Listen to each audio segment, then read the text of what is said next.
Okay welcome I welcome you all to our first ever crash course जो कि fast pace crash course की पहला lecture है and this will be a free demo lecture. तो I will be uploading this one on YouTube. उसके बाद से कोई भी यूट्यूब पे ऑब्वियसली नहीं आएगा, वो सिर्फ हमारे डाटाबेस में आएगा to those children who are enrolled with us. Right, कहाँ से एनरोल करना है? You can see my previous videos about this fast pace crash course only 999 का यार। आई होप कि ज़्यादा से ज़्यादा बच्चे करें, जो भी आए हुए हैं उनको बहुत ही अच्छी बधाइयाँ। ठीक है, तो आज हम बिना किसी देर के शुरू करते हैं। These notes will be provided to you all, तो टेंशन मत लो। ठीक है जी, हाँ। तो आज हम शुरू करेंगे with a very amazing chapter, chapter number 1।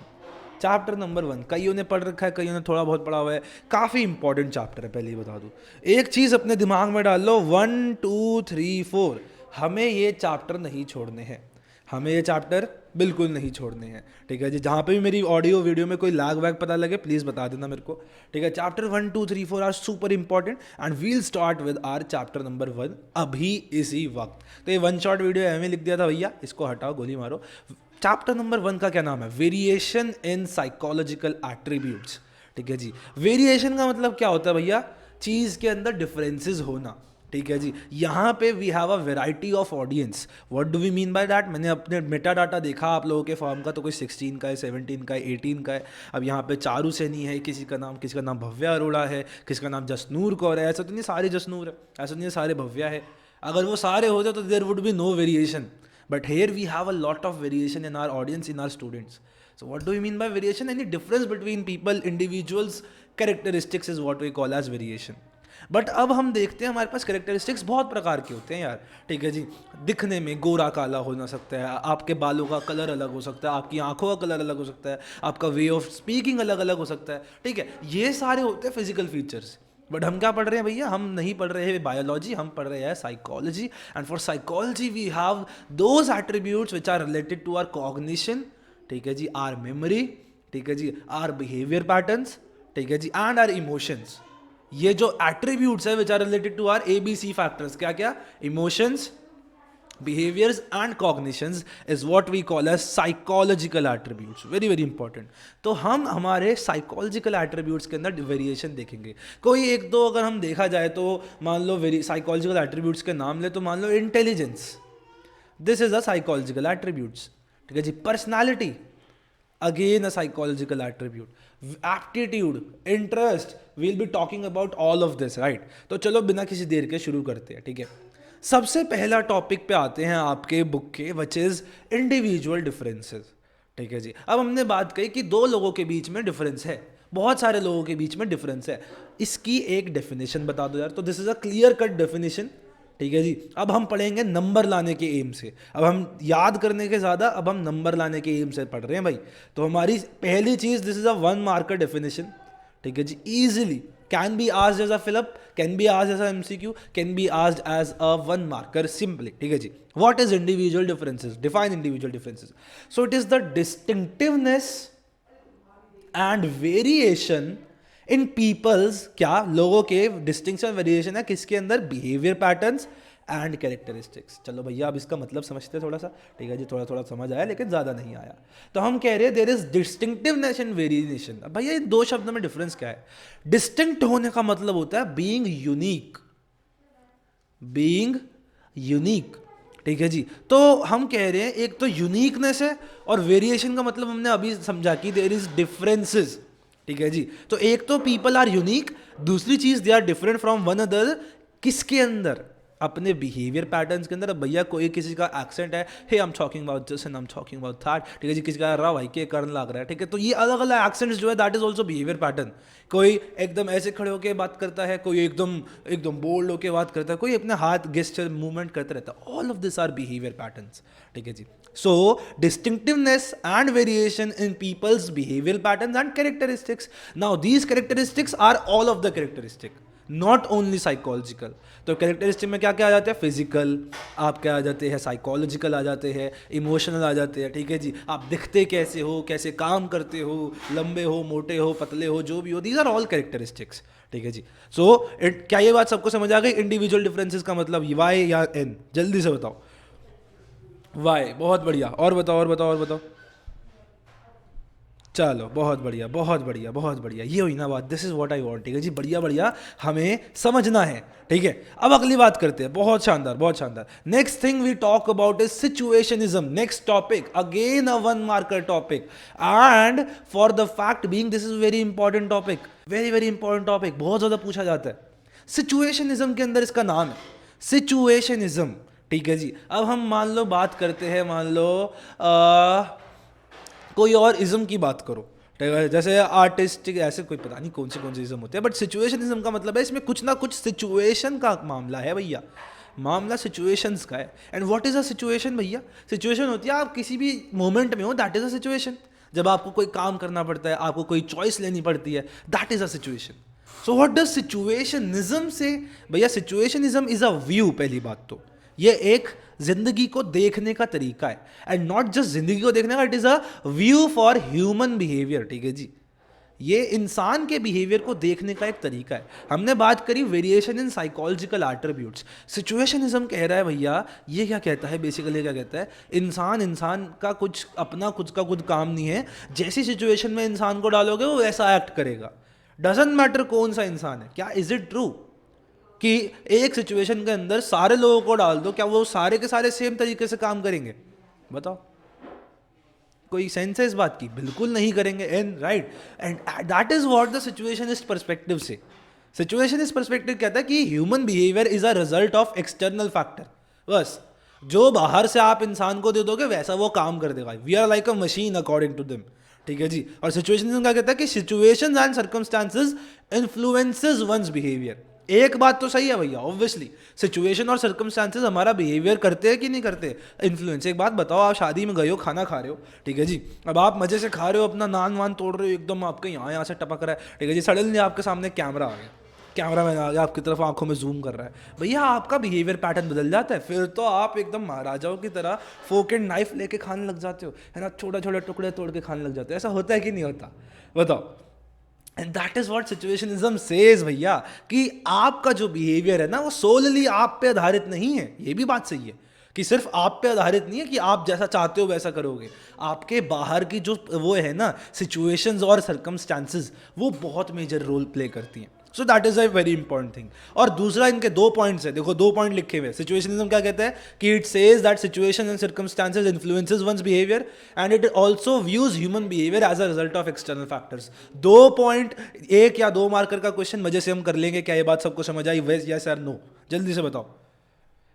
Yes, आगे चलो। वाई वाई वाई, बहुत बढ़िया बहुत बढ़िया। ठीक है जी, तो अब देखो हमने कितनी जल्दी जल्दी खत्म कर लिया यार ये पॉइंट। इसको हम 5 से 10 मिनट लगाते हैं। चलो आगे बढ़ते हैं, असेसमेंट की बात करते हैं। असेसमेंट क्या होती है? स्कूल के अंदर हमारी असेसमेंट होती है ना। रिमेंबर हमारे को बोर्ड नंबर मिलते थे। एक ज़माना होता था जब हम स्कूल जाते थे, है ना, डेस्क होते थे, हमारी शीट होती थी जिस पर हम लिखते थे, है ना। अब तो वो दिन खत्म हो रखे हैं। ठीक है, सो व्हाट इज असेसमेंट? जब आपको रिपोर्ट कार्ड मिलती है, majority of the time there is written internal assessment, है ना, एक्सटर्नल असेसमेंट। इंटरनल असेसमेंट में आपको 20 में 17 नंबर मिले हैं, ऐसा कुछ लिखा होता है। वाई यस, है ना। सो असेसमेंट का मतलब क्या होता है? हम किसी चीज़ को असेस करते हैं तो हम क्या करते हैं? हम दो चीज़ें करते हैं। जब आप अपनी रिपोर्ट कार्ड देखते हो ना, तो एक बात बताओ, आपकी रिपोर्ट कार्ड में दो चीज़ें लिखी होती है। एक तो आपके नंबर लिखे होते हैं, जैसे यहाँ पे देखो साइंस, मैथ्स और एसएसटी है। तो भैया मान लो आपके साइंस में आए 98 आउट ऑफ 100, मैथ्स में आया आपके 79, और मान लो एसएसटी में आया आपके 96। ठीक है, ऐसे से आए। मेरा सिमिलर सा हाल था, बस मेरे ये साइंस और एसएसटी के नंबर 10th में उल्टे थे। ठीक है, और नीचे लिखा होता है, देखो ये तो हो गए आपके मार्क्स, नीचे एक होता है दैट इज टीचर्स रिमार्क। होता है कि नहीं होता? टीचर्स रिमार्क, जिसमें टीचर बच्चे के बारे में लिखती है, can improve, very well going, needs hard work, yes yes yes, है ना। So that is evaluation. ध्यान से समझो, assessment is measurement plus evaluation. तो भैया ये जो मेजरमेंट किसका हुआ? आपके नंबर्स का। आपके नंबर मापे गए, ठीक है जी। तो आपका मेजर, पहले असेसमेंट के अंदर आपके साथ दो चीज, पहले आपके नंबर दिखा दिए, भैया आपके 100 में से 98 आए हैं, that is the measurement of your score in that particular subject. And what is evaluation? When you tell the meaning of that particular score. भैया क्या 100 में से 98 अच्छे नंबर है? क्या बुरे नंबर है? मुझे कैसे पता ये अच्छे हैं, मुझे कैसे पता बुरे हैं? तो आप अपनी जब पेज उल्टा करोगे, रिमेंबर जब हमारे पास ग्रेडिंग सिस्टम होता था तो नीचे लिखा होता था A1 means 90 to 95%, A2 means this 80 to 85%, है ना? ऐसा लिखा होता था। सो इवैल्यूएशन का मतलब है जब आप एक स्कोर लेते हो और उसका एक मतलब बताते हो, ठीक है जी, दैट इज इवैल्यूएशन। अरे भैया अगर मैं आपसे बोलूं कि मैंने मान लो एक इंटेलिजेंस टेस्ट लगाया, CFIT नाम का इंटेलिजेंस टेस्ट एक बच्चे पे लगाया और मैंने देखी उसकी IQ आ रही है 98, ठीक है, मैंने बता दिया भाई तेरी IQ 98 है, ओके, तो मैं क्या करूं? क्या ये अच्छी है, क्या ये बुरी है? मुझे नहीं पता, मैंने अभी तक उसकी असेसमेंट पूरी नहीं करी, मैंने अभी सिर्फ मेजरमेंट करी है, मैंने अभी सिर्फ मेजरमेंट करी है। When will be I will be evaluating, जब मैं बताऊंगा बेटा कि according to our normal probability curve see 98 अगर आपकी IQ आ रही है तो दैट इज अ एवरेज और हाई IQ। बताओ एवरेज है हाई है? बताओ बताओ बताओ, कुछ तो याद होगा। इज 98 अ हाई IQ और average? Average, exactly. So it is an average IQ। 98 is average IQ, 100 के आसपास जो होती है, मीन होता है स्कोर हमारा 100 का, रिमेंबर। तो 98 इज द एवरेज IQ। तो अब समझ आएगा, बच्चा जो पहले खुश हो रहा था, ओ भाई मेरी 98 IQ आई है, मैं तो जीनियस हूँ, अब उसको लगेगा अबे दुनिया के 50% लोगों की IQ तेरे आसपास है, ठीक है। So that is the meaning, आप इवैल्यूएशन भी कर रहे हो। तो असेसमेंट साइकोलॉजी में क्या है भैया? अब जैसे मार्क्स के अंदर थी मार्क्स, साइकोलॉजी में सिंपल सी बात है, measurement and evaluation of obviously और नॉट बोर्ड के रोल नंबर, इसमें होगा ऑफ द साइकोलॉजिकल एट्रीब्यूट्स। क्या ये बात सबको समझ आई? येस और नो? बताओ, बहुत इजी सा था। आ गई जल्दी जल्दी जल्दी जल्दी, बहुत बढ़िया बहुत बढ़िया, ठीक है जी। अब assessment can be of various types, ठीक है जी। एक बात बताओ, अब आप हो, अब असेसमेंट का आप तुम्हें बहुत अच्छा नंबर बताता हूँ, ठीक है जी। एक हो आप और एक है आपके आसपास साइकोलॉजिस्ट। सपोज मैं साइकोलॉजिस्ट अभी तो नहीं हूँ लेकिन बनने वाला हूँ, ठीक है जी। तो भैया मान लो आप हो, आपने एक बंदा देखा जो क्लास में है, गंदी गंदी शक्ल बनाए बैठा है, नहा धो के नहीं आता, आखिर डेस्क पे बैठता है, पूरे दिन बातें करते रहता है, ठीक है जी। टीचर उसको भाव नहीं देते। क्या लगेगा आपको कि यार ये कैसा गंदा सा इंसान है, ज़रूर इसके नंबर भी कम आते होंगे, है ना। टीचर्स को रिस्पेक्ट नहीं करता, he is a bad person, है ना। हम कितनी सारी बातें जज कर लेते हैं उस बंदे के बारे में। असेसमेंट इज बेसिकली जजिंग ही, ठीक है जी। मेजर किया, उसके बाद इवैल्यूएट करके बताया, जज करके बताया कि ये चीज़ है क्या। तो भैया ये होती है इनफॉर्मल असेसमेंट, जो हम डे टू डे लाइफ में करते हैं। क्या 20 रुपए किलो गोभी महंगी है या सस्ती है? दैट इज असेसमेंट, ठीक है जी। क्या 50 रुपए किलो प्याज महंगे या सस्ते? That is our assessment of that, ठीक है जी। क्या ये इंसान अच्छा है बुरा है? आपने शक्ल देखी यार, कैसा गंदा सा इंसान है यार, that is a informal assessment. इसमें आपने कोई मेथड्स अप्लाई नहीं किए, परंतु एक साइकोलॉजिस्ट ये नहीं कर सकता, ठीक है जी। एक साइकोलॉजिस्ट अगर ये करेगा तो ये उसका अपने धर्म को वो तोड़ रहा है भैया। उसको करनी होती है फॉर्मल असेसमेंट। इस वक्त अब सब आप साइकोलॉजिस्ट बनने की राह पे हो मान लो, तो अब आप करोगे formal assessment.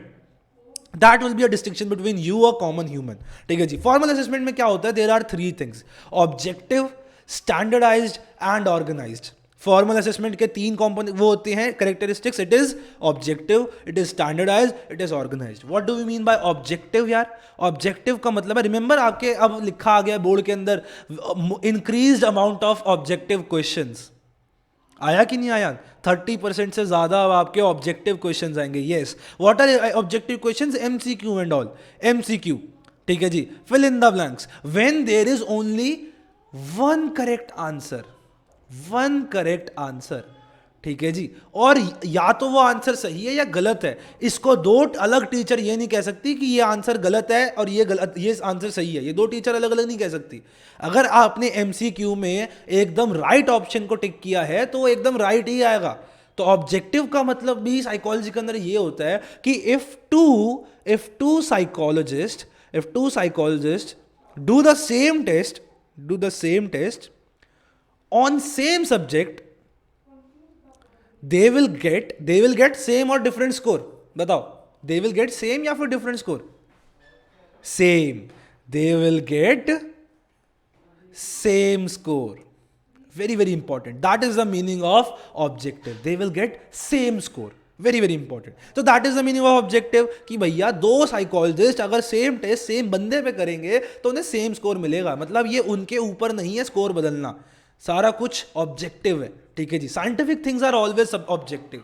Social things are always subjective. अगर आप ह्यूमैनिटीज़ के बच्चे हो तो आप ये सब्जेक्टिव ना बहुत समझते होगे, ठीक है जी। स्टैंडर्डाइज का मतलब क्या होता है भैया? स्टैंडर्डाइज का मतलब है आपके पास एक सेट ऑफ नॉर्म्स होते हैं भैया। What are norms? These are some rules, ठीक है जी। आपके उसकी validity of the test is very very important, ठीक है जी। आपका एक स्टैंडर्ड स्ट्रक्चर, एक स्टैंडर्ड प्रोसीजर होता है। क्या? पहले आपको क्लाइंट को बिठाना है, सब्जेक्ट को बिठाना है, किस तरफ? Towards your left hand side. उसके बाद आपको उसको प्राणी पूछना है, उसके बाद आपको अपनी क्या बनानी है, आपको उसके साथ अपनी रैपो फॉर्मेशन करनी है, ठीक है। जब आप रैपो फॉर्मेशन कर लोगे उसके बाद आपको उसे इंस्ट्रक्शंस देनी है। क्या ये सारे सीरीज ऑफ स्टेप्स नहीं है? और ये सीरीज ऑफ स्टेप्स हर एक को फॉलो करने पड़ेंगे।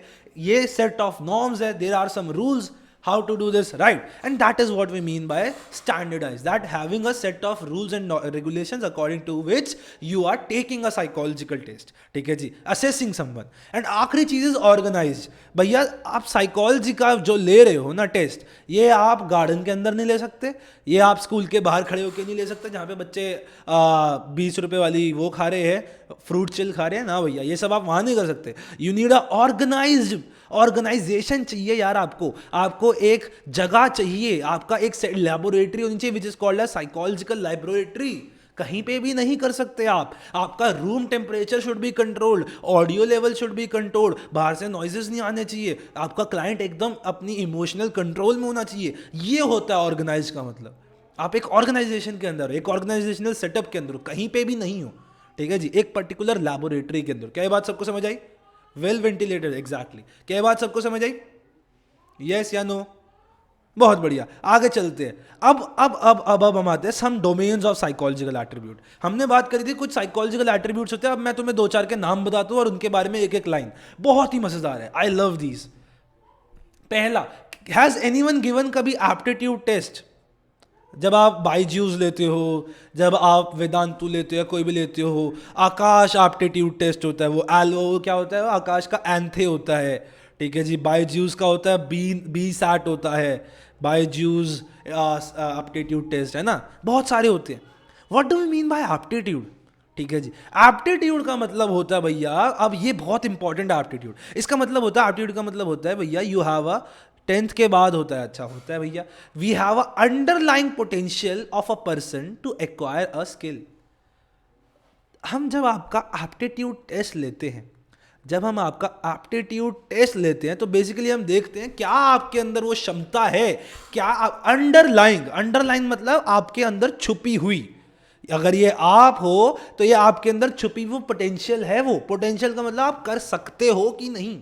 सो एप्टीट्यूड क्या होता है? It is the underlying potential of a person to acquire a skill, to acquire a skill, ठीक है जी। तो जब हम आपका एप्टीट्यूड टेस्ट लेते हैं, बाईजूस वाले तो वैसे फेक होता है, मान लो आप किसी ढंग की जगह जाते हो, मान लो आप देते हो कैट का पेपर देते हो, कॉमन एप्टीट्यूड टेस्ट देते हो, आप देते हो नीट का पेपर देते हो, जेई मेंस का पेपर देते हो, ये all of these are aptitude test. NEET का पेपर आपका इसलिए सेटअप होता है ताकि देखा जाए कि क्या ये बच्चा डॉक्टर बन सकता है कि नहीं बन सकता। जेई का पेपर इसलिए होता है कि वो आपका एप्टीट्यूड पहचान सके कि क्या आपके अंदर वो अंडरलाइंग पोटेंशियल है इंजीनियर बनने के लिए। समझे मेरी बात? समझे मेरी बात समझ आइए एप्टीट्यूड की, क्या आपके अंदर वो पोटेंशियल है, उसको मेजर करने का एक तरीका ये एप्टीट्यूड, ठीक है जी। अब हम एप्टीट्यूड के बाद एक बहुत इंटरेस्टिंग चीज पढ़ेंगे, दैट इज इंटरेस्ट। इंटरेस्टिंग चीज, that is interest. What is interest? Interest का एक बड़ी अच्छी डेफिनेशन बताती है हमारी psychology book, that is it is individuals preference to engage in activity या एक्टिविटीज रिलेटिव टू अदर्स, ठीक है जी। इसका मतलब बहुत अच्छे समझाता हूं मैं, हमेशा एग्जांपल देता हूं भाई कि यार आप हो, ठीक है जी, आप गए हो एक समर कैंप के अंदर, छोटे से बच्चे हो आप, ठीक है जी। मान लो लेट सपोज कोई एग्जांपल लेते हैं, कौन है हमारे पास पहला बच्चा, यहाँ पे कौन है, वंश गांधी, ठीक है। तो सपोज हमारे पास वंश जी हैं यार, ये गए हैं, छोटे से 6th क्लास के वंश है भैया, ये गए समर कैंप में। समर कैंप में इन्होंने देखा बहुत लंबी लिस्ट है ऑफ वेरियस एक्टिविटीज़। इन्होंने देखा यहाँ पे गिटार सिखाया जा रहा है, यहाँ पे पियानो सिखाया जा रहा है, ठीक है जी, यहाँ पे मान लो सिखाया जा रहा है फुटबॉल सिखाया जा रहा है, यहाँ पे सिखाया जा रहा है वॉलीबॉल सिखाया जा रहा है, यहाँ पे और क्या सिखाया जा रहा है, यहाँ पे निटिंग सिखाई जा रही है, बुनना जिसे कहते हैं, एंड यहाँ पे ड्राइंग सिखाई जा रही है। भाई अगर मैं वंश से बोलूँ, वंश आपको कोई एक एक्टिविटी में पार्ट लेना है तो आप कौन सी में लोगे वंश? ये आपको सिखाई जाएगी, तो आप क्या लेना चाहोगे? जल्दी से बताओ, फास्ट फास्ट। जी फॉर गिटार। है कतई ज़्यादा शॉर्ट फॉर्म सीख गए तुम लोग तो। ठीक है जी, तो यस, तो जब वंश चोज गिटार, when वंश said कि I want to learn guitar, it is his interest in guitar. How do we know? Because it is his, देखो इससे देखो, it is his preference to engage in one particular activity relative to others. इन्होंने बाकी 5 छोड़ के सिर्फ एक activity ली, that is guitar. Don't that mean कि ये इसकी प्रेफरेंस है to engage in learning guitar? And isn't it his interest? बताओ यस और no. Isn't it his interest? Why? क्या ये बात सबको समझ आई? Yes या no? जल्दी से. बहुत अच्छा है, इजी सा टॉपिक है. यस, बहुत बढ़िया, आई शाबाश, बहुत बढ़िया. That's the energy I want. ठीक है जी. अब हम एक छोटा सा टॉपिक कर लेते हैं जो आपकी किताब में आखिर में लिखा हुआ है, लेकिन हम वही करेंगे. Aptitude versus interest.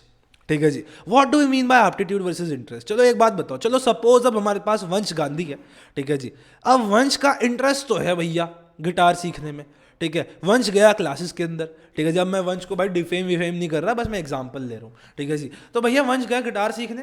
ठीक है. और वंश ने टिंग टिंग टिंग टिंग करी थोड़ी सी, और उसके हाथ में दर्द होने लग गया. ठीक है जी. और जब इसने एक दो क्लासेस और अटेंड करी, उसके बाद इसका मन खत्म हो गया, यार मैं नहीं कर रहा यार. ठीक है जी. मैं नहीं कर रहा, ये बेकार चीज़ है, मेरे बस की नहीं है. क्या पता लगता है इससे? डज वंश हैज इंटरेस्ट और डज वंश do not have aptitude in learning guitar? बताओ, क्या उसका इंटरेस्ट नहीं रहा या उसके अंदर एप्टीट्यूड नहीं है गिटार सीखने का? No aptitude. Very important.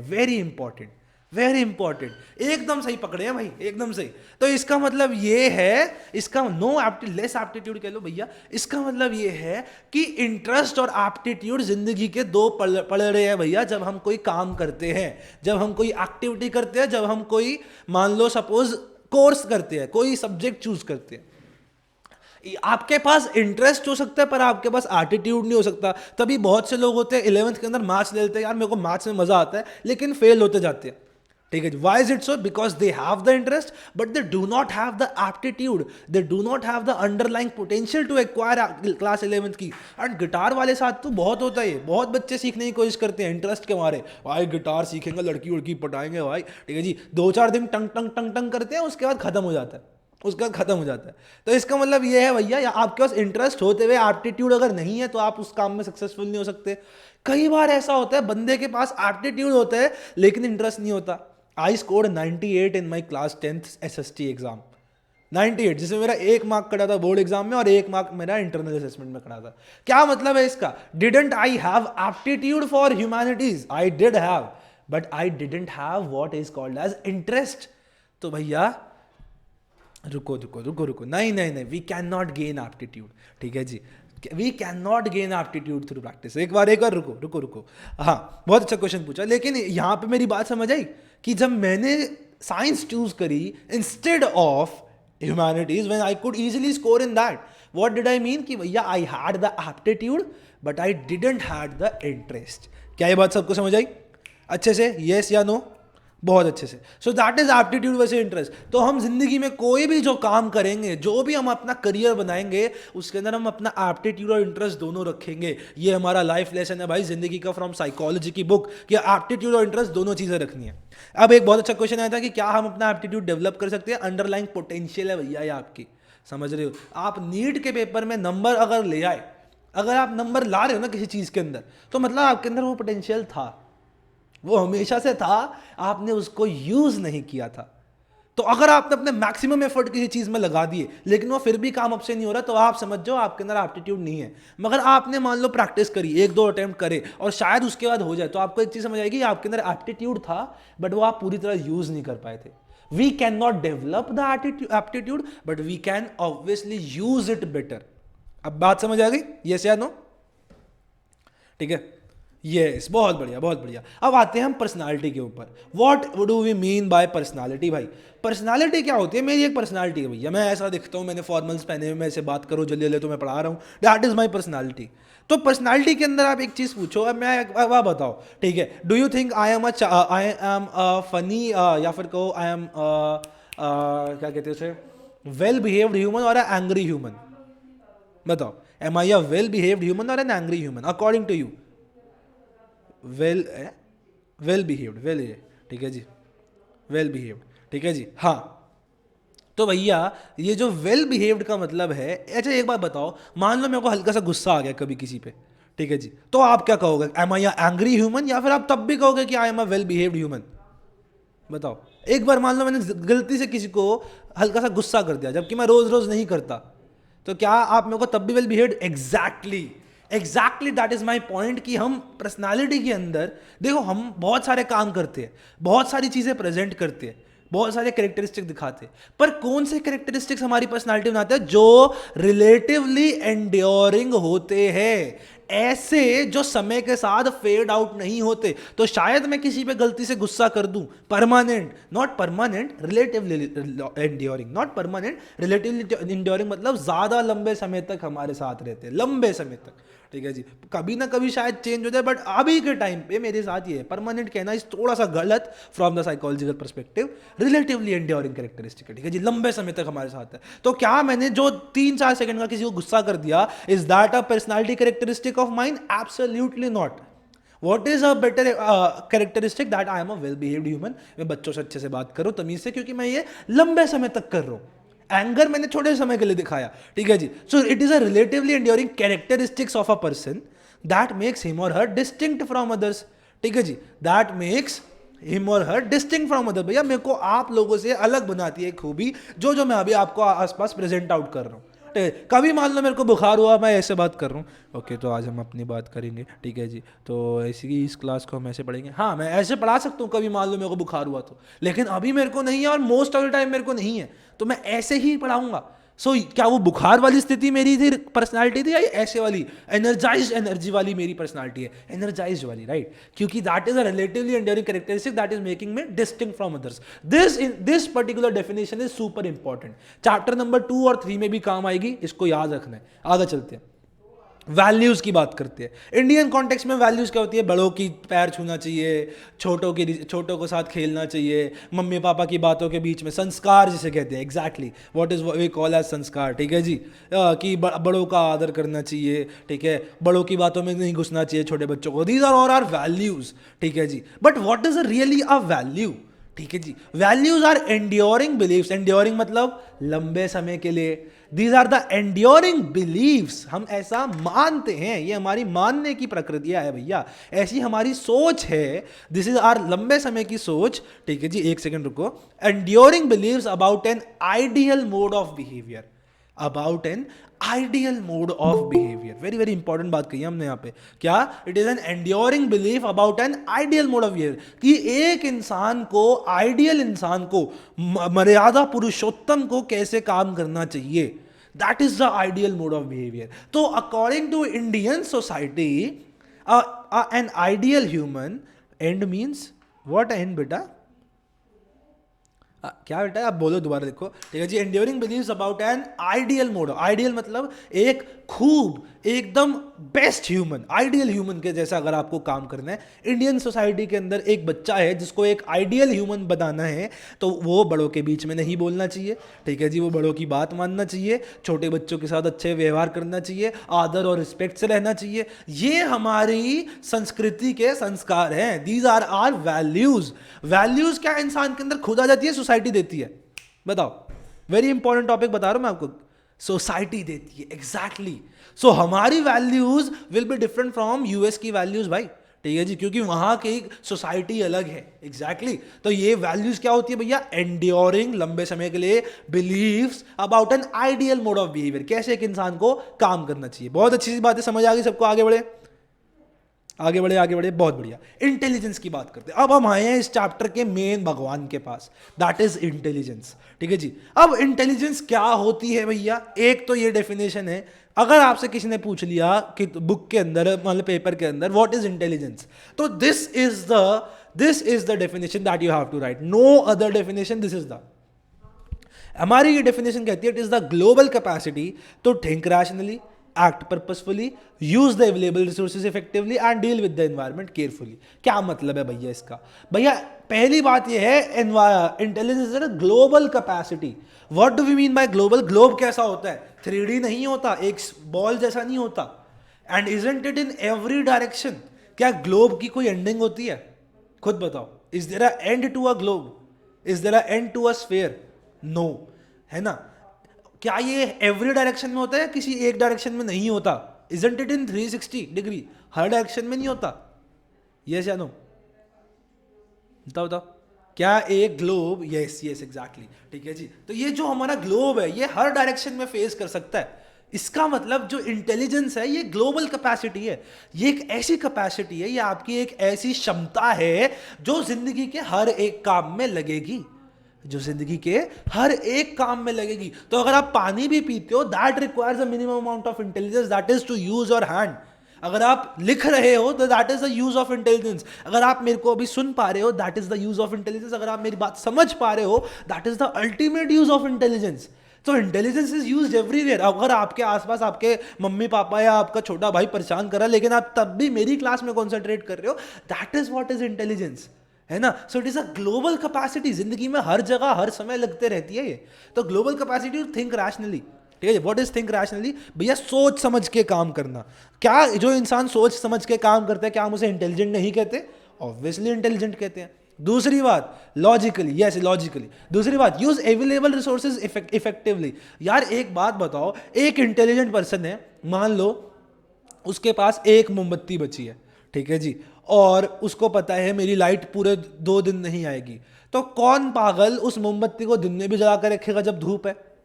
एक इंटेलिजेंट बंदा क्या करेगा कि जैसी सुबह हुई उसने मोमबत्ती बुझा दी, और जैसी रात हुई, जब उसे खाना वाना खाना हुआ तब मोमबत्ती जला ली, और जब उसे सोना हुआ तो बुझा ली, क्योंकि तब उसे कोई यूज नहीं है उस मोमबत्ती का। तो क्या इस बंदे ने इस अपने अवेलेबल रिसोर्स को इफेक्टिवली यूज किया नहीं किया? बताओ। किया। तो इट इज अ इंटेलिजेंट, भैया इंटेलिजेंट पर्सन है। एक्ट पर्पसफुली, कोई भी काम वेलेनेस में नहीं कर रहे। इंटेलिजेंस आप रहती है कि अब अगर आप मान लो मैं आप एकदम से खड़े हो जाओ और सर फोड़ने लग जाओ अपना दीवार पे बेफालतू में, so are you intelligent? Obviously not. You have to do an act purposefully, कोई उद्देश्य होना चाहिए उसके पीछे। तो अगर आप अपना सर फोड़ रहे हो क्योंकि आप अपने गर्लफ्रेंड से या बॉयफ्रेंड से परेशान हो, तब आप इंटेलिजेंट पर्सन हो, लेकिन आप बेफालतू में चले गए तो आप पागल हो, ठीक है जी। एंड पागल is under term in psychology, वो अलग चीज है, ठीक है जी, दैट इज मैनियक। तो एक्ट पर्पसफुली। अगर आप अभी पढ़ रहे हो, क्यों पढ़ रहे हो? क्यों पढ़ रहे हो भाई? क्योंकि तुम्हें नंबर अच्छे लाने हैं। तुमने क्रैश कोर्स ज्वाइन किया क्योंकि तुम्हें सिलेबस कवर करना है, दैट इज द थिंग, ठीक है? बात समझ आई? आखिरी चीज है, deal with the environment carefully. यार एक बात बताओ, deal with the environment carefully. आपने देखा, आप हो और एक है लो आईक्यू वाला इंसान, ठीक है जी। आपने देखा आगे आग आपके सामने ही मान लो बिजली की तार पड़ी हुई है पानी के अंदर, क्या आप उस पानी के अंदर पैर रख के जाओगे? बताओ। No, obviously no, because you have brains, you are intelligent. Deal with the environment carefully. अपने आसपास जो एनवायरमेंट है उसको समझ पाना और उसके अकॉर्डिंगली काम करना। तो अगर आप अपने घर में चिल्ला चिल्ला के गाना गाते हो, शायद आप अपने दूसरे रिश्तेदार के घर में ना गाओ, शायद आप स्कूल की असेंबली में खड़े होकर सारा जमाना हसीनों का दीवाना ना करो, है ना भाई? क्यों नहीं करोगे? क्योंकि आप अपने एनवायरनमेंट के साथ इफेक्टिवली डील कर रहे हो, केयरफुली डील कर रहे हो। तो वही बात हुई थी जब आपके सामने कैमरामैन आ गया था, ठीक है जी। आपका एनवायरनमेंट सडनली बदल गया। अब आपको पता चल गया ये जो चीज़ है भाई, अगले पुश्ते देखेंगे इस बंदे की, अगर मैंने गंदे तरीके से खाना खाया तो मेरी बेइज्जती हो जाएगी, ठीक है जी। तो अपने अपने एनवायरनमेंट के हिसाब से खुद को ढाल लिया। क्या ये बात इंटेलिजेंस के बारे में सबको समझ आई? यस यस यस यस, आई शाबाश, ये क्या बच्चे, I love all of you, ठीक है जी। हाँ अच्छा, किसी ने एक क्वेश्चन पूछा था, let me see to the question. Okay okay okay okay, क्या पूछा था, क्या पूछा था, क्या पूछा था? Medicine is going from fatigue to energetic also personality? बिल्कुल भी नहीं, बिल्कुल भी नहीं। वो एंड्योरिंग कैरेक्टरिस्टिक नहीं है भाई, जो थोड़े समय के लिए वो एंड्योरिंग कैरेक्टरिस्टिक नहीं है। आपकी गर्लफ्रेंड आपसे बुरा मान गई, खफा हो गई, और उसके बाद क्या किया उसने, 2 दिन के लिए आपको ब्लॉक कर दिया, क्या इसका मतलब ये है कि प्यार खत्म हो गया? बताओ, क्या इसका मतलब? नो, एग्जैक्टली नो, है ना भाई? तो भैया ये तो बस गुस्सा था, ठीक है। It isn't a enduring characteristic. Enduring characteristic क्या है? जो आपने पिछले 2-4 साल एक साथ गुजारे, दैट इज एंड्योरिंग कैरेक्टरिस्टिक, ठीक है जी। हाँ जी, तो ये बात है। अब हम बात करेंगे इंटेलिजेंस की डेफिनेशन की हिस्ट्री।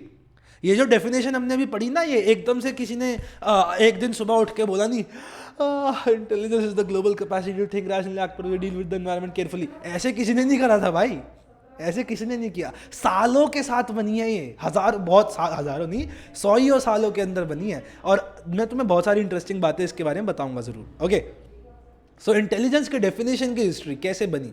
सबसे पहले इंसान जो थे अल्फ्रेड बीने थे जिन्होंने बात करी, and surprisingly it is a false fact, but your still NCERT says it. मैं भी यही कहता था till I studied further and I realise Alfred Binet wasn't the first person to talk about intelligence. He was the first person to actually ask a large amount of scientist about what is intelligence according to them, और उन सब की बातों को combine करके एक definition दी Alfred Binet में। तो kind of he is the first human who gave a particular definition of intelligence by taking a view of lot of people. तो first human is the Alfred Binet. Alfred Binet ने बड़ी प्यारी सी बात कही थी। इन्होंने कहा it is the ability to जज well, understand well and reason well. भैया आप किसी चीज को जज कर पा रहे हो, आप समझ पा रहे हो भैया ये घोड़ा है, ये हाथी नहीं है, ठीक है जी, ये अच्छा है, ये बुरा नहीं है। अंडरस्टैंड वेल, क्या आपको मेरी बात समझ आ रही है? बताओ, क्या आपको मेरी बात समझ आ रही है? यस, तो आप इंटेलिजेंट हो, आप इंटेलिजेंट हो। रीजन वेल, एक बात बताओ, रीजन वेल का मतलब क्या होता है भैया? रीजन वेल का मतलब ये है कि आपने किसी चीज को एक कारण प्रोड्यूस किया। सर आज क्लास में लेट हो गए, क्या इसका क्या रीजन हो सकते हैं? क्या सर का इंटरनेट खराब था, या सर जानबूझ के गंदे हैं? बताओ कौन सा रीजन विल बी बेटर? कौन सा रीजन? इंटरनेट खराब था, right, that is the reason. तो आपने रीजनिंग एकदम सही करी, तो आपकी इंटेलिजेंस है भैया, आपके अंदर इंटेलिजेंस अच्छी खासी है, ठीक है।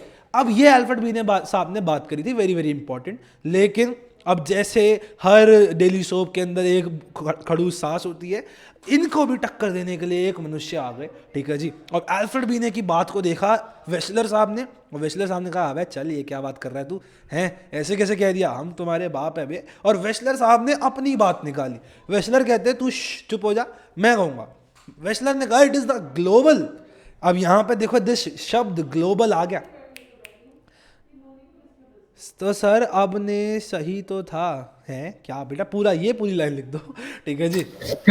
हाँ, अल्फ्रेड बीने, मुझे कहता कि अल्फाबेट सही था, सही था, सही था, 100% सही था, 100% सही था, लेकिन पूरा नहीं था। माइक ऑफ कर लो, ठीक है जी, पूरा नहीं था भाई। उसने बात अच्छी कही थी, लेकिन अभी और बातें जुड़ सकती थी इसमें। क्या उसने ये नहीं बोला it is the global and aggregate capacity? क्या अल्फ्रेड बीने ने बोला?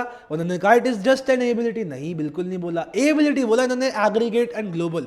ग्लोबल शब्द जो हमारी अभी की उसमें डेफिनेशन में है, किसके द्वारा गया है? अल्फ्रेड बीने, वेस्लर ने दिया है भाई। It is the global and aggregate. Aggregate का मतलब देखो क्या है, इंटेलिजेंस सिर्फ एक इंटेलिजेंस नहीं है, ठीक है जी। एक इंटेलिजेंस एक बड़ी सी चीज नहीं है, गोला नहीं है आपके दिमाग में, इसमें बहुत सारी छोटी छोटी चीजें।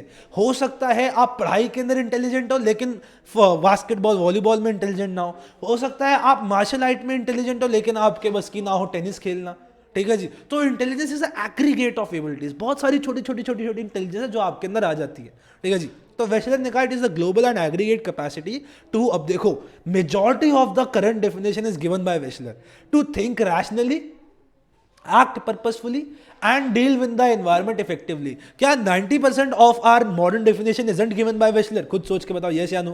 Yes, exactly yes, ठीक है जी। क्या हुआ? किसी का माइक ऑन हो गया बेटा?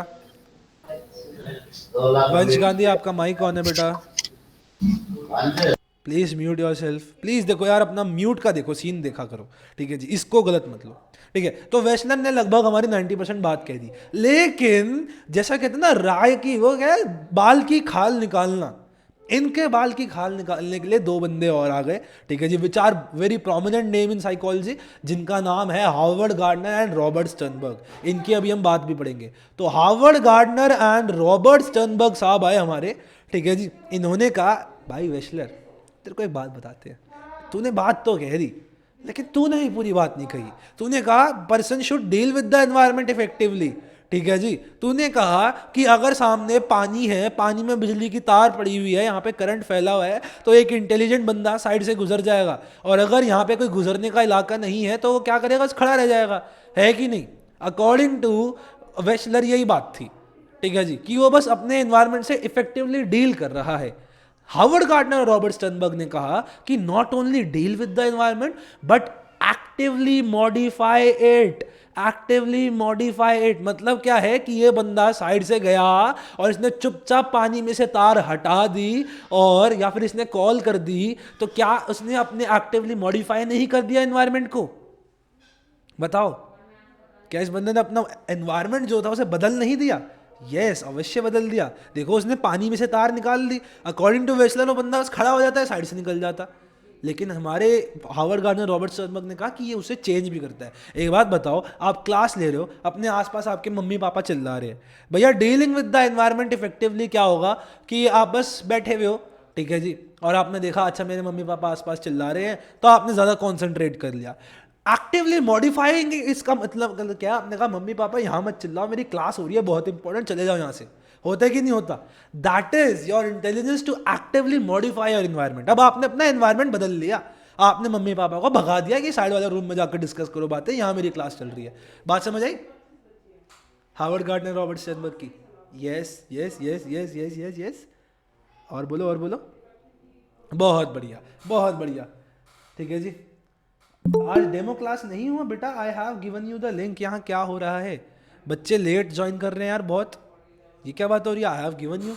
चलो कोई गल नहीं, चलो कोई नहीं, क्लास के बाद बात करेंगे आप लोगों से, ठीक है जी। That is a bad thing, okay. मेरी तरफ से जो मेरी बैक एंड से गलती हुई वो हुई, I am very very sorry and I can assure you ज़िंदगी में दोबारा कभी नहीं होगी। अगर कोई भगवान की माया नहीं पड़ गई, हार्ट कुछ बिजली नहीं चली गई, मेरे घर पे बिजली गिर गई, अगर ऐसा नहीं हुआ तो भैया हम क्लास ज़रूर लेंगे, ठीक है जी।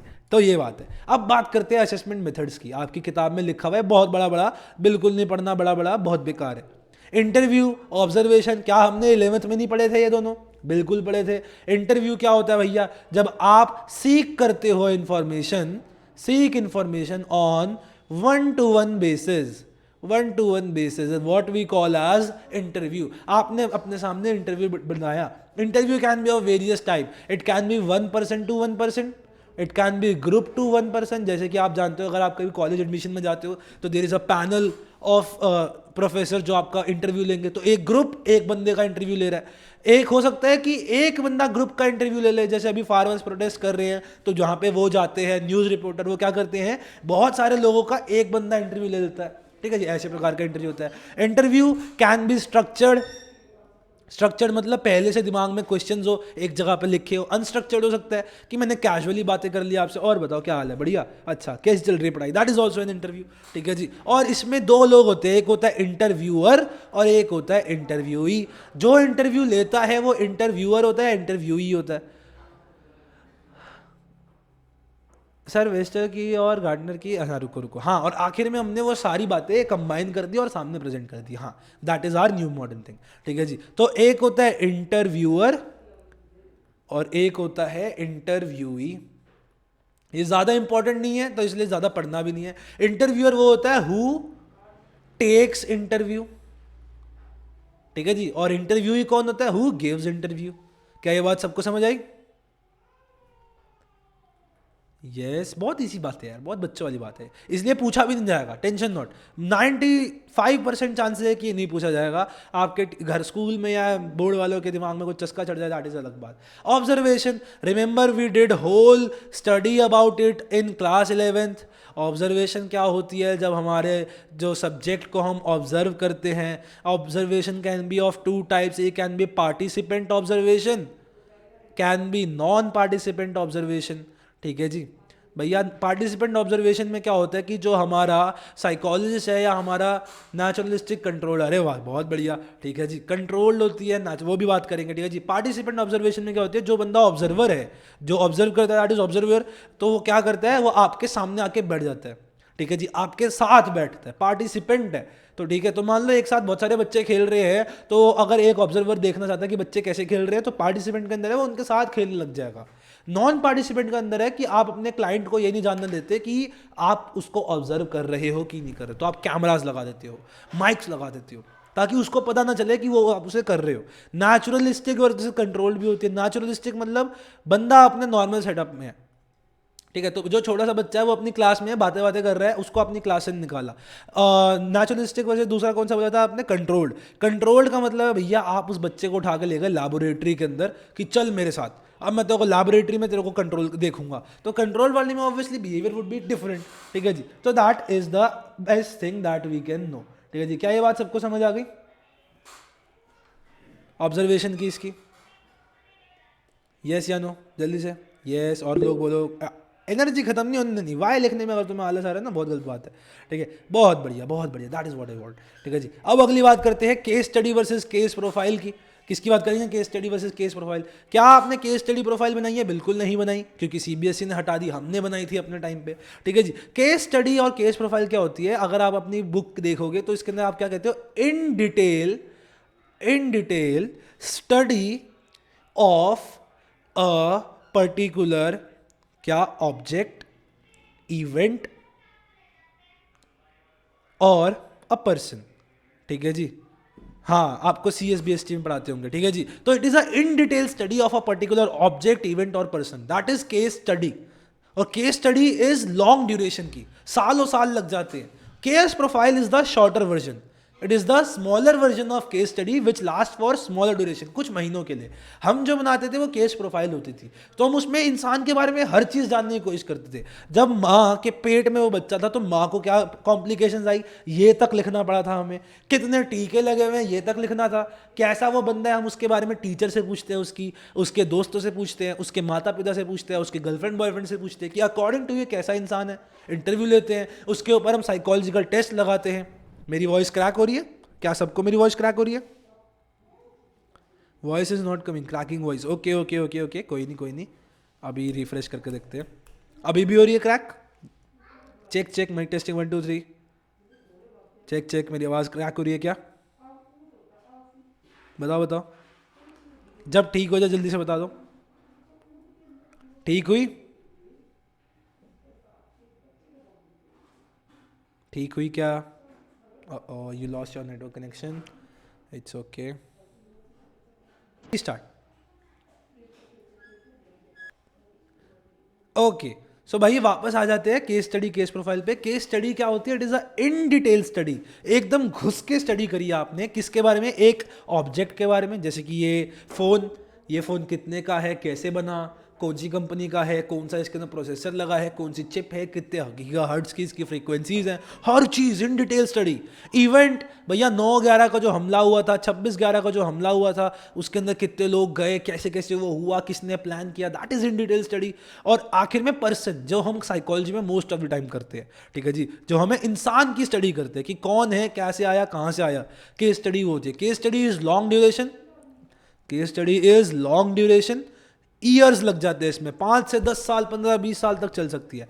Case profile is shorter duration. Case profile कैसी होती है? शॉर्ट ड्यूरेशन की होती है, ये कुछ महीनों की होती है, और ये आपसे बनवाई जाती है अगर आपका पैंडेमिक नहीं होता, लेकिन हमने बनाई थी। तो इसमें हम इंसान के बारे में सारी बातें जानते हैं कि वो कौन है, कहाँ से आया है, कैसे, कब, अगर उसका बर्थ हो रहा था तो मम्मी को क्या कॉम्प्लिकेशंस आई, मम्मी ने उसे कौन सा दूध पिलाया, कौन से डब्बे का दूध पिलाया, कितने टीके लगे उसे, उसके गर्लफ्रेंड बॉयफ्रेंड टीचर दोस्त, ये सब उसके बारे में क्या सोचते हैं, क्या उसकी IQ है, कैसी उसकी पर्सनालिटी, हम साइकोलॉजिकल टेस्ट लगाते हैं उस बंदे के अंदर। तो क्या ये एक बहुत बड़ी स्टडी नहीं होगी उस बंदे को जानने की? बताओ बताओ, होगी कि नहीं गई? बताओ यस या नो, जल्दी से यस। तो it is a case study या केस प्रोफाइल, ठीक है। This one is very very important for you, क्योंकि ये नई चीज़ है। लेकिन इससे भी ज़्यादा नई चीज़ है एक सेल्फ रिपोर्ट नाम से, ठीक है जी। सेल्फ रिपोर्ट के अंदर एक बड़ी कॉमन सी चीज़ हम कहते हैं कि बताओ क्या कहते हैं कि सेल्फ रिपोर्ट के अंदर कि हम what do we get factual information from the person himself. तो भैया अगर मैं वंश से पूछूं Vansh what is your name, wow क्या बात बोली मैंने, वंश व्हाट इज योर नेम। तो अगर मैं बोलूँ चलो किसी और, अच्छा ठीक है, मान लो चारू है। Charu, in which school do you read, बताओ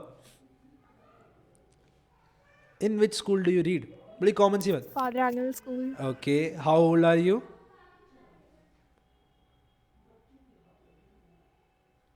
17. अच्छा ओके, और क्या फैक्चुअल इन्फॉर्मेशन पूछ सकता हूँ मैं आपसे? Where do you live in whole India, which state? Delhi. Delhi, right. Obviously. Obviously नहीं है बेटा, यहाँ पे हमारे पास बहुत सारे बच्चे हैं। ओह आज वंश का बर्थडे, अभी हम सेलिब्रेट करेंगे। कहाँ से हो आप सारे, एक बार लिख के बता दो कहाँ किस स्टेट या उससे हो, पर्टिकुलर जगह से, नॉट स्टेट, लोकेशन बताओगे तो दैट वुड बी बेटर, जैसे वाराणसी एंड ऑल मैंने पढ़ा था। कहाँ से हो ये बात बताओ। ऑब्वियसली नहीं है यहाँ पे भैया, ऑल अराउंड इंडिया के बच्चे। कानपुर, ये देखो जिसनूर इज़ फ्रॉम कानपुर। दिल्ली से भव्या को तो मैं जानता ही हूँ। कसना से है, रूपनगर से है, फरीदाबाद से है। रूपनगर के आगे बता दो ये है किधर, मेरे को नहीं पता किधर है, ठीक है। सो हाँ पूरा लिख दो ना यार। Rohtak I know, and sir you I am from Delhi also. Punjab से है यहाँ पे, दिल्ली से है, ठीक है। तो बहुत सारे एरिया से है। छत्तीसगढ़ वाले बच्चे हमारे आए नहीं अभी, तो कोई गल नहीं। तो भैया एक बात समझ आ गई, ये मैंने जो अभी पूछा चारू से, that is her factual information, isn't it a fact? क्या इसकी उम्र बदल जाएगी अगर ये किसी और को बताएंगी? बिल्कुल नहीं, it is a fact information. So factual information from the person himself we are seeking मतलब मैं पूछ रहा हूं, दैट इज सेल्फ रिपोर्ट। बहुत ईजी चीज है, समझ आ गई? इसको थोड़ा ध्यान से देखना है, ठीक है जी। ये पूछा जा सकता है, बहुत ईजी चीज है, इजी पीजी लेमन स्क्वीजी। चलो भैया सबको समझ आ गई। अब चलते हैं रियल पापा लोग पे, that is theories of intelligence. हम 2-4 थ्योरीज करके ही मानेंगे, ठीक है जी। हायरार्कियल मॉडल से पहले करना था, हम थोड़े से स्लो रह गए, ठीक है जी। Can we extend the class? क्या सब कंफर्टेबल है? बता दो, क्योंकि क्लास लेट शुरू हुई थी। यस, बहुत बढ़िया। तो भैया सबसे पहले हम बात करते हैं, सुरभि आनंद इज सेइंग नो। अच्छा ठीक है, तो वील ट्राई कि हम 6:40 तक की क्लास रखते हैं। 6:40 तक तो सब एब्सोल्युटली फाइन है, क्योंकि 5:30 शुरू हुई थी class. Is everybody fine with 6:40? Yes, okay, yes, बहुत बढ़िया। मेजॉरिटी भैया, मेजॉरिटी क्या, 100%, ठीक है। तो अब हम बात करेंगे थ्योरीज ऑफ इंटेलिजेंस। थ्योरीज क्या होती है भैया? आप इंटेलिजेंस को कैसे देखते हो, दैट इज थ्योरी, ठीक है जी। अब यहाँ पे थ्योरीज तक पहुंचने के लिए there are approaches. What is? We have approaches. We have 2 types of approaches. Psychometric है और दूसरी कौन सी होती है? इंफॉर्मेशन प्रोसेसिंग अप्रोच होती है। तो पहली बात, ये अप्रोच और थ्योरीज का मतलब समझ नहीं आता। तो मैं कहता हूं कि अगर इंटेलिजेंस आपका घर है, मान लो ये इंटेलिजेंस है, ठीक है जी, तो इस तक पहुंचने वाले जो वेरियस रास्ते हैं ना, वो होती हैं आपकी अप्रोच। क्या होती है? अप्रोच होती है, जो रास्ते जा रहे हैं, दैट इज अप्रोच। और इन रास्तों पे चलने वाली छोटी छोटी चीजें, छोटे छोटे लोग जो होते हैं, वो होती है थ्योरीज। तो कुछ इस अप्रोच पे चल रहे हैं, तो कुछ इस अप्रोच पे चल रहे हैं, ठीक है जी। अल्टीमेटली पहुंचेंगे इंटेलिजेंस पे, लेकिन इनका जाने का तरीका अलग है। तो भैया कोई जा रहा है मान लो सीधी सड़क से, तो कोई जा रहा है टेढ़ी मेढ़ी सड़क से। और इन पे जो थ्योरीज चल रही हैं, ठीक है जी, ये थ्योरीज भी कैसे भी चल सकती हैं, है कि नहीं? कोई ऐसे जाए, कोई सीधा जाए, कोई धीरे चले, कोई तेज चले, है ना? Can I leave? Will you please send me recording? Obviously you all be getting recording, chill, no worries, ठीक है जी। तो हाँ, ये बात थी हमारी, अप्रोच के अंदर थ्योरीज जाती है हमारी, ठीक है। तो ये बात हमें समझ आई, यस और नो, कि अप्रोच इज द रास्ता and theories are the people who are moving on it. रास्ते बदल सकते हैं, लेकिन चलेंगे वो एक तरीके से, ठीक है। साइकोमेट्रिक पे आते हैं, पे आते हैं अप्रोच पे। Okay, what is psychometric approach? ठीक है जी। तो साइकोमेट्रिक अप्रोच की डेफिनेशन है, ये क्या कहती है? साइकोमेट्रिक अप्रोच सीज इंटेलिजेंस, ये जो इट है, it is intelligence. Psychometric intelligence sees intelligence as aggregate of abilities. Aggregate का मतलब क्या है? छोटी छोटी एबिलिटीज से बना हुआ। तो मैं अगर एक पोटली लूं, मैं एक पोटली लूँ और उसमें मैं डाल दूँ थोड़ी सी आपकी डाल दूँ मतलब कौन सी डाल दूँ एकेडमिक इंटेलिजेंस, थोड़ी डाल दूँ मैं म्यूजिकल इंटेलिजेंस, थोड़ी सी डाल दूँ मैं नेचुरलिस्टिक इंटेलिजेंस, तो मेरे साथ बहुत सारी इंटेलिजेंस नहीं आ जाएंगी. सो ये जो पोटली है ये है हमारी एग्रीगेट्स ऑफ एबिलिटी. क्या है हमारी एग्रीगेट्स ऑफ एबिलिटी है. तो this aggregate of ability is what we call as psychometric approach. के अंदर ये क्या है कि एग्रीगेट ऑफ एबिलिटी मतलब इंटेलिजेंस को. एक पत्थर नहीं है इंटेलिजेंस जो हर चीज में लगेगा, छोटी छोटी प्रकार की बहुत सारी इंटेलिजेंस है. क्या ये बात सबको समझ आई? यस और नो? यस, बहुत बढ़िया. It expresses intelligence on a single index of cognitive abilities. This is very very important to understand. It क्या कर रहा है? ये एक्सप्रेस कर रहा है इंटेलिजेंस को on a single index of cognitive abilities. हमने CFIT नाम का कल्चरली फेयर इंटेलिजेंस टेस्ट, एक टेस्ट लगाया to see the IQ of a person that is 98. तो भैया 98 जो है it is just a number. ठीक है जी. और हम कह रहे हैं कि IQ जो है इंटेलिजेंस क्वेश्चन है, ये कहां से कहां तक रेंज कर सकती है भैया? ये 0 से लेके 0 तो किसी की नहीं होती, खैर बिलो 20 से लेके मान लो 300 प्लस भी जा सकती है. सो isn't it a single index? Single index मतलब सिंगल स्केल. खुद सोचो, एक ही नंबर है, एक ही नंबर्स का स्केल चल रहा है, इसमें नंबर्स के बीच में ABCD नहीं घुसी. सो हमने कहा ये साइकोमेट्रिक अप्रोच क्या करिए, इंटेलिजेंस को एक सिंगल इंडेक्स की तरह मापती है. ठीक है जी. हर इंसान की जो इंटेलिजेंस है वो इसी नंबर पे मापी जा रही है कि किसी की 98 है तो यहाँ आ गई 98 भैया, किसी की 150 है तो यहाँ 150 आ गई भैया. ठीक है जी. तो है ये single index of cognitive abilities. ठीक है जी. एक साथ उनको आपने एक मेजर पे, इंडेक्स पे मेजर कर दिया. ये देखो, ये जो मेजर है यहाँ पे मैं स्केल लिख दूं 1 2 3 4 लिख दूं तो आपकी 98 इंटेलिजेंस हो सकती है, किसी की 200 हो सकती है. तो ये सिंगल इंडेक्स. इंडेक्स का मतलब क्या है? Single measure of what? Of your cognitive abilities. Cognitive ability मतलब आपकी बुद्धि की एबिलिटी जो होती है. क्या ये बात समझ आई? It expresses on single index of can't single index. Sir please explain. Okay okay, अवश्य अवश्य. ठीक है जी, फिर से समझा देते, कोई गल नहीं. ठीक है जी. RP क्या होता है? रिपीट. चलो ठीक है भैया, ये बात थोड़ी सी मुश्किल हो जाती है समझने में क्योंकि ये हल्का सा ऊपर से जाता है. Single index of cognitive abilities का मतलब क्या है भैया? Even though it saw intelligence as aggregate of बहुत सारी एबिलिटीज, है कि नहीं? पहली बात तो ये सबको समझ आ गई कि ये एक इंटेलिजेंस को एग्रीगेट ऑफ बहुत सारी वो कहता है. यस, है ना? स्टिल ये आपकी सारी की सारी कॉग्निटिव एबिलिटीज को एक्सप्रेस आउट करता है on a single index. Single index का मतलब है एक सिंगल स्केल पे. मेट्रिक आ रहा है, देखो मेट्रिक, साइकोमेट्रिक. मेट्रिक का मतलब क्या होता है? मेजरमेंट. मेजरमेंट के स्केल्स होते हैं, इंचेस के scale, 25 inch, 25 centimetre, 25 metre, 25 litre. This is metric. Metric उसको कहते हैं, कन्वर्जन कहते हैं हमें.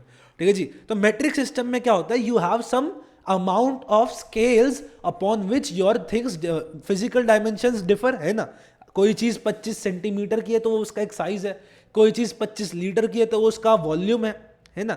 सिमिलरली इवन दो ये हमारी इंटेलिजेंस को छोटे छोटे एग्रीगेट ऑफ एबिलिटीज मानता है, स्टिल ये सब के सबको एक साथ एक सिंगल इंडेक्स मतलब एक स्केल पे रिप्रेजेंट आउट कर देता है. तो इवन दो वी हैड इतनी सारी amount of intelligence, still it's शांति से said that 98 is the intelligence of this person. Isn't that a single index? बताओ क्या 98 पे? Why? Yes, it is a single index. It is a single scale जिसपे आपने एक शब्द बता दिया, है ना? और उसके बाद आपने अपनी कॉग्निटिव एबिलिटीज का एक सिंगल स्केल पे मेजर आउट करके दे दिया. साइकोमेट्रिक. अब बात समझ आई? वाई वाई वाई कर दो. वाई. और किसको समझ आई? Yes, thank you sir. अरे कोई गलती नहीं बेटा. ठीक है जी, बहुत बढ़िया बहुत बढ़िया. That was psychometric approach, first one of the approaches. Second approach is the information processing approach. कौन सी अप्रोच है?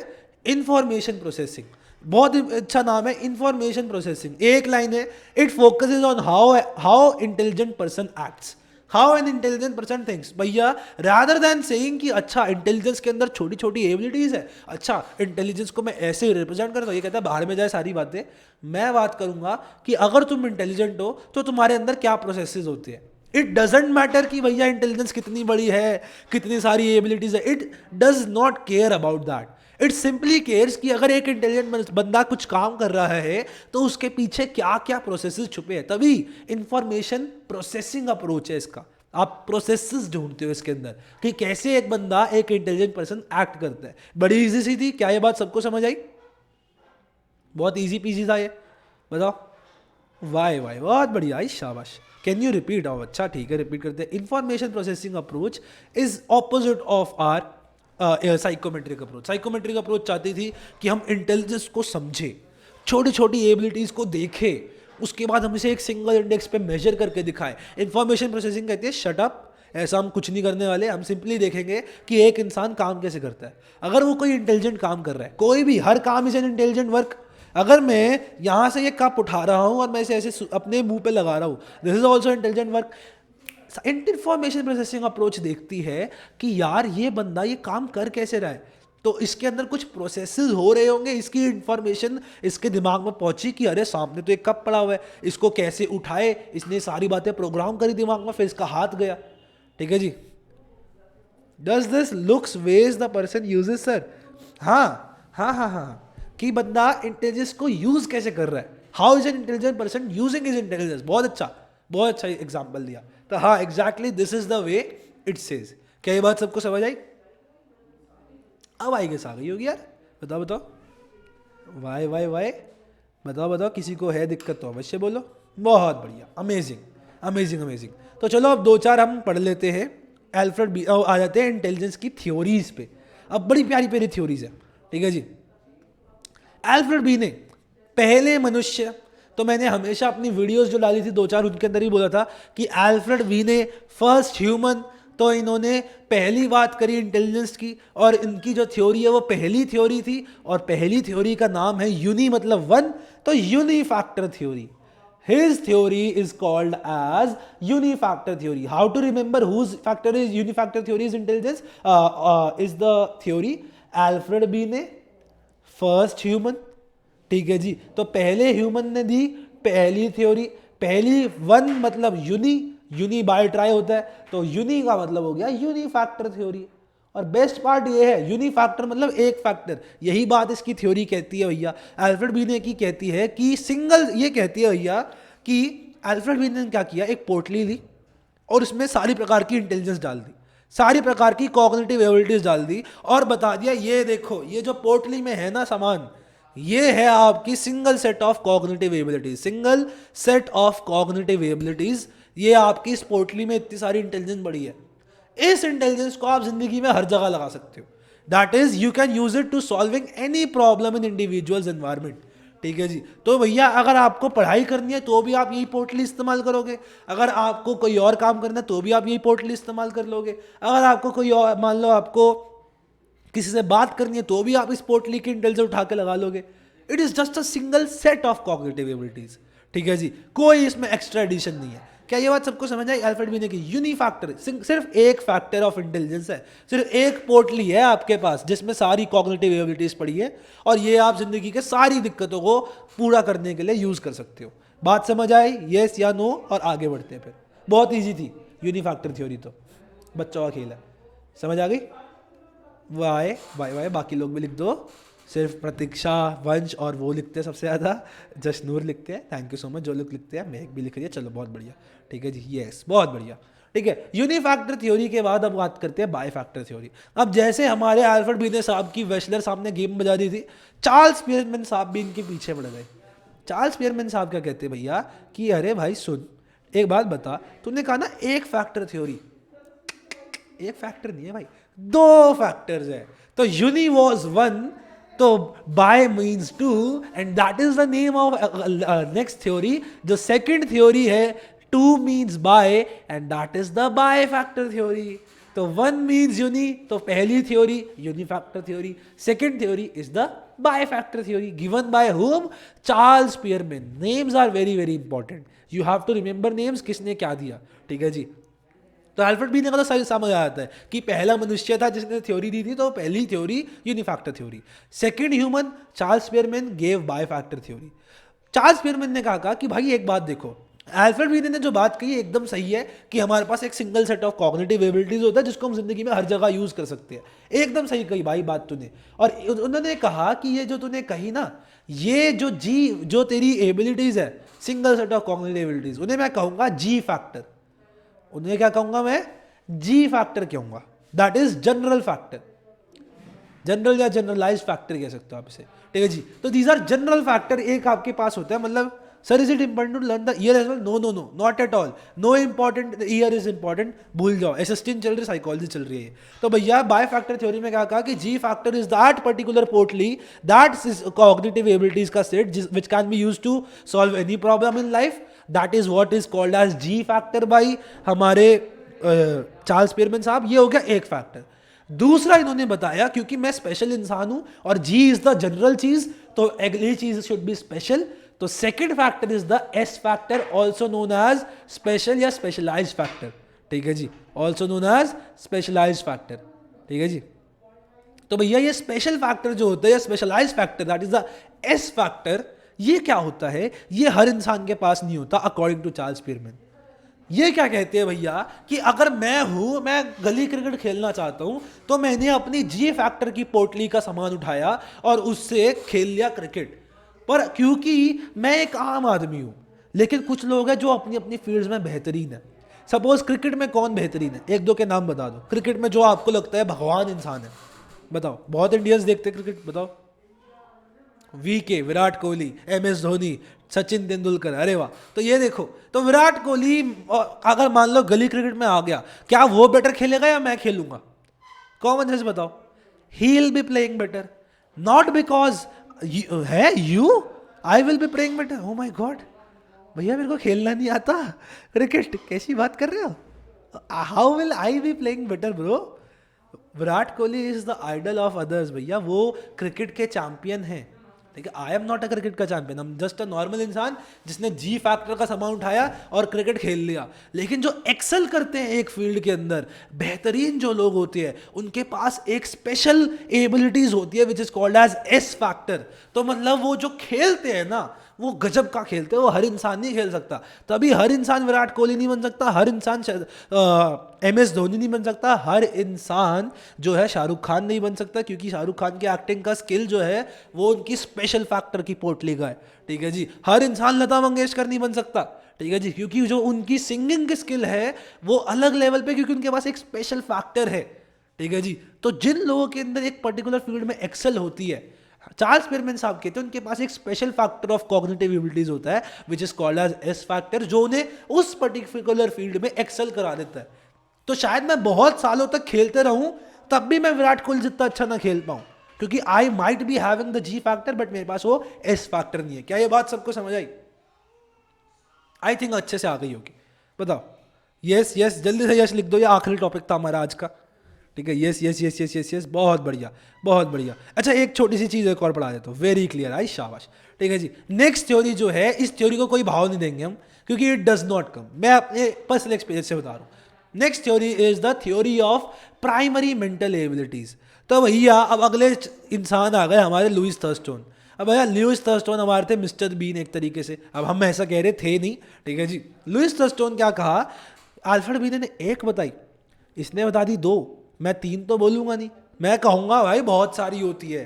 Theory of primary mental abilities, बहुत सारी मेंटल एबिलिटीज, और कितनी कितनी बता दी इन्होंने, 7 प्राइमरी मेंटल एबिलिटीज। और इनकी बात को हम ज़्यादा तवज्जो नहीं देंगे क्योंकि ये पूछी भी नहीं जाती। तो एक चीज़ याद रखनी है, लुइस थर्स्टोन ने कौन सी थ्योरी दी, theory of PMA, primary mental abilities. कितनी प्राइमरी मेंटल एबिलिटीज थी, 7। आपकी एनसीईआरटी में जो रिटर्न है ना, ये थी बेफालतू की, नहीं पढ़नी, क्योंकि वो सारी की सारी हार्वर्ड गार्डनर की थ्योरी में है, वो सारी की सारी हार्वर्ड गार्डनर की थ्योरी में है, ठीक है। तो ये चिन्नी सी बात समझ आई लुइस थर्स्टोन की, यस या नो? अब ये तो समझ आ गई होगी, इसमें तो कुछ समझना ही था, बस रटने वाली बात है, ठीक है जी। तो बहुत बढ़िया, ओहो I feel we did it, I feel we did it, अरे वाह अरे वाह, वी डिड इट। आज का हमने हमारा कोर्स जितना हमें आज में करना था हमने खत्म कर लिया, and that is it for today. क्या आज की क्लास में मजा आया सबको, बताओ? Yes sir. मजा आया, अंडरस्टैंडिंग हुई सबको? क्या हम तेज चल रहे थे, क्या हम समझ पा रहे थे, किसी को ऐसा लगा अरे समझ नहीं आ रही बात, सब क्लियर हुआ? आई शाबाश, अरे वाह अरे वाह, क्या बात है क्या बात है, बहुत बढ़िया बहुत अच्छे से। चलो अच्छा 1 to 5 की रेटिंग देखते हैं, ठीक है जी। अब आपका देखते हैं आपका एटीट्यूड टूवर्ड्स मी, कितना एक्सट्रीम है। तो अब आपका एक चीज समझ आ गई, आपके अब चैप्टर नंबर 6 से अगर मैं रिलेट कर दूं, आपका balance of your attitude towards our classes is positive.